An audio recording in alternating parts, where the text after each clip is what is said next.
It just reminded me of a statement made by Harry Roque, who's also running for senator. Yeah. And I hope I didn't misunderstand his statement.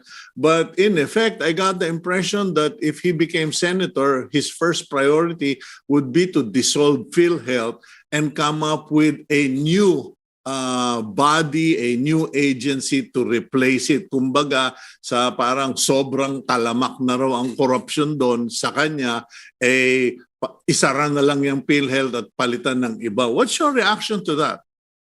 Alam mo, Sito, I share Harry's frustration with PhilHealth, and I was one of those who kept calling out and calling attention to the corruption and to the anomalies.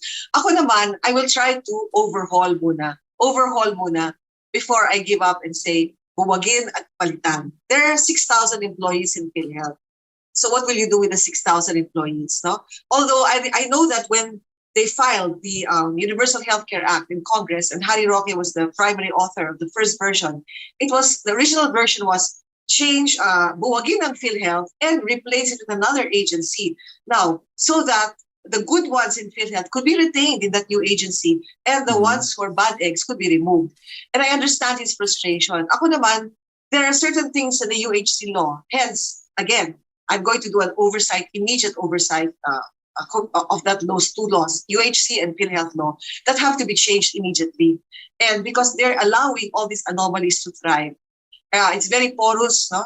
And it allows so many anomalies to thrive.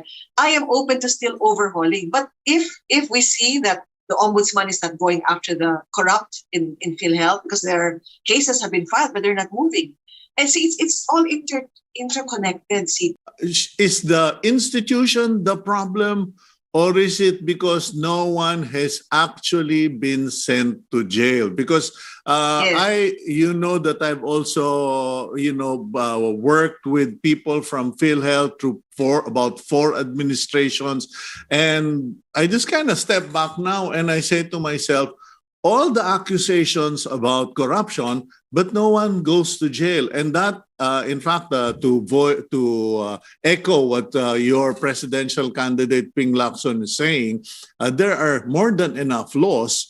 The problem is the implementation of the laws and that nobody goes to jail. Agree.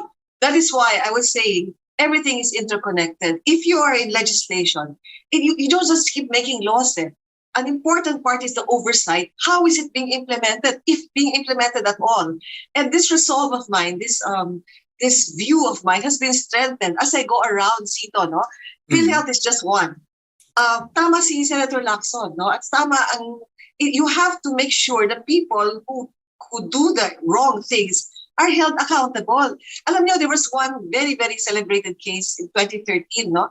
I won't anymore mention the company, that the money being paid as premiums wasn't going to the treasury. It was going to the accounts of other people. But nobody was put to jail. Nobody was put to jail, 150 million. And what happened was that pinawalan pa yung isa, allowed to escape the country, a slap on the wrist. How do you now discipline and how do you now impose justice, exact justice like this? So nothing will happen. So I would believe when we do our oversight, we have to hold the Ombudsman accountable because there have to be people who will go to jail. Okay? Because if you do not have that, then you will never reform the system, even if you transfer to the Department of Finance, etc. Because there are many things you can do. For example, the people running PhilHealth have to be qualified.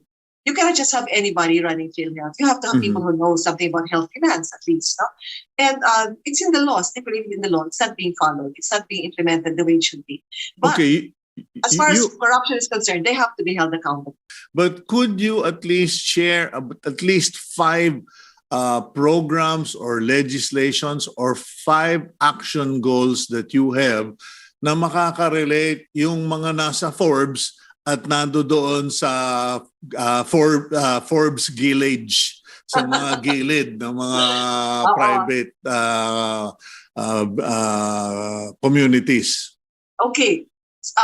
First of all, syempre, yung kalusugan, yung PhilHealth, alam natin yun. No? I know PhilHealth like the back of my hand. No? So we need to reform it, overhaul it. Kasi kung wala tayong PhilHealth, hindi mangyayari gusto natin sa universal healthcare. Ano lang, simple lang. Libreng maintenance meds sa barangay. That's part of UHC.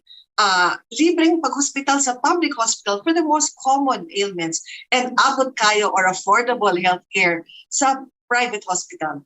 Without that, without a good national health insurance system, it will not be a reality. So that's very relatable. Mayaman ka man o mahirap. In fact, maraming beses I ask the people in the audience, sino dito may high blood? Taas ang kamay. Sino may diabetes? Taas ang kamay. Sino may ganito? O sino gusto ng libreng maintenance medicines? Lahat sila, syempre. Mayaman man o mahirap. Rich or poor. Same aspirations.